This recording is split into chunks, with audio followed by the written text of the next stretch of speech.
Good morning, Blue Pearl Oracle back at you again. Another short video, and we have officially entered the Chinese New Year, the Chinese Lunar New Year, the year of the motherfucking dragon. So here we are, and just started yesterday, and it is already kicking off, man. With with me personally, got some really good things cooking and rocking, and that wood dragon, man, is a very powerful energy. In context to prosperous abundance, health, wealth. Bringing your nervous system to another level. It's the intelligence, it's the nervous system as well with the wood dragon, and it's going to be a very prosperous year. If you have dragon energy, born in before February or after February 64, after February 76, after February 88, after February 2000, after February 2012, and here we are, February of 2024. So the dragon cycles repeat through the elements of the zodiac on the Chinese Lunar New Year every 12 years. And there's 5 elements. So when we're dealing with that, we're dealing with the dragon return at 60. Okay, I'm telling you my age, but the dragon return, man, is a powerful energy, because at this place, you were basically born under that year, and then your first return to your actual dragon energy is 60 years old. So that's where you have garnered and grown and understood and understood all of the wisdom of the dragon energy, if you have dragon, the dragon zodiac in context to those years. So those years are every 12 year cycle. It's a Jupiter cycle. And so it's a very, very expansive, it's very powerful energy. It packs a punch. In context to the dragon is the only quote unquote mythological creature of the Chinese zodiac. All the rest of them, exist, on the earth. But, I believe dragons do too, in context. And we had, dragons, I don't believe are a myth. I think they're just written in the myth in context. So we have to understand that what the dragon is. And why we are so, opposed, or what has been opposed to the dragon energy, let's say, because of how religion has demonized the dragons. And, we look at the dragon energy, and, if you want to take it to Revelation, the great dragon, Draco, whatever you want to call it, the constellation, when we're sitting here realizing that, this has been kind of demonized over the years as being evil. Dragon energy is bad, it's evil, and all that shit. And so I'm just going to give a quick little overview of kind of the dragon energy. So in the Norse mythology, there's a dragon called Nidhogg. So Nidhogg is the white dragon, and it has an interesting role on Yggdrasil. It gnaws at the roots of Yggdrasil and of the world tree, and supposedly it's supposed to eat up all of the leftover crap and all the stuff that needs to be transmuted.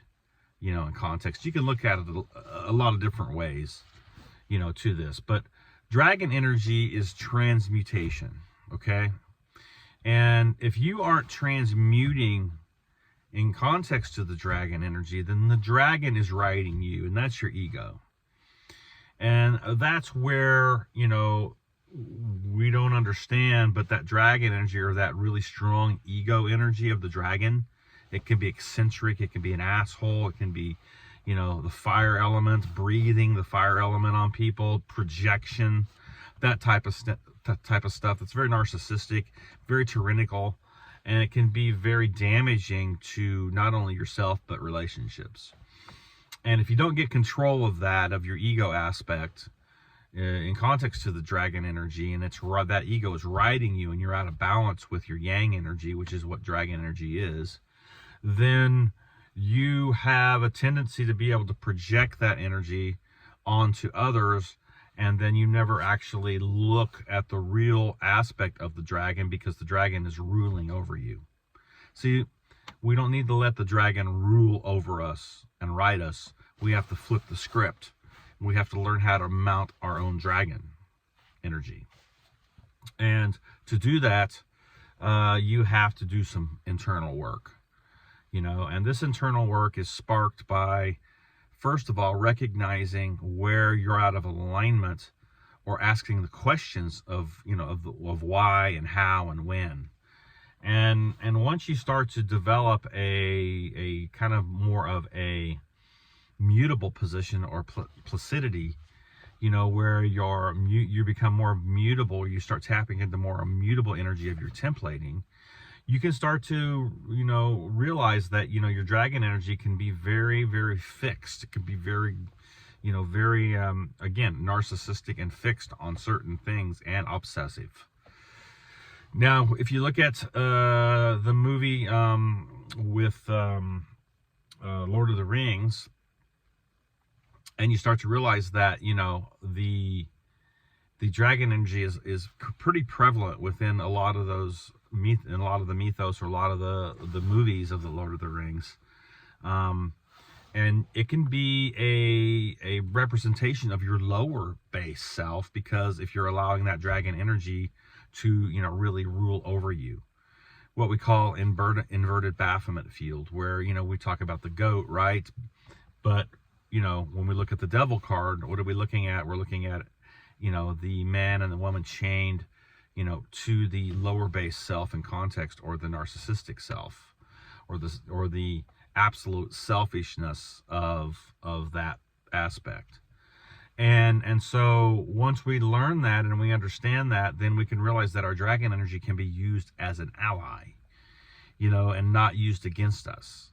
And so then that ally becomes powerful, because we are able then to tap into the dragon energy, learn how to transmute by that dragon energy itself, and then bring it into form.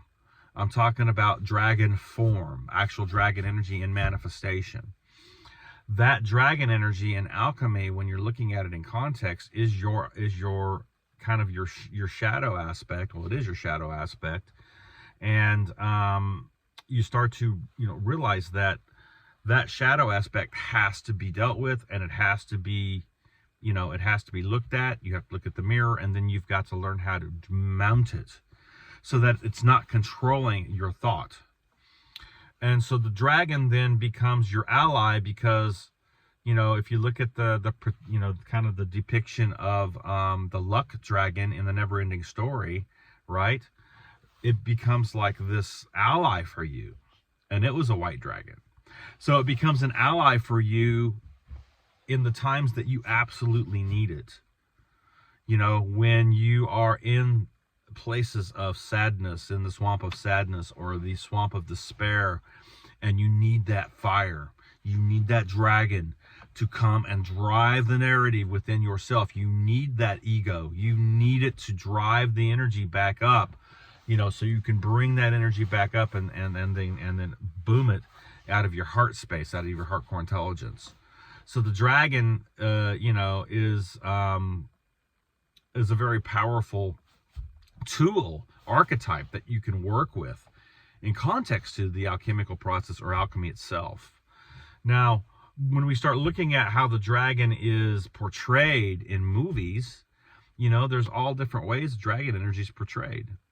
If you look at in the Return of the King, the dragons were fighting on the side of the orcs, which is the lower base self, and then the eagles came, which is the higher self, or the higher aspect of who we are, and came and did what? They came and made war with the dragons in the air element and the thought, see?